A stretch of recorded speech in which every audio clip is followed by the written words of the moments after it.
In this video, I will be showing how my barn door star tracker works.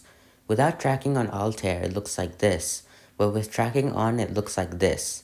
This is because the star tracker is counteracting the star trailing caused by the rotation of the Earth.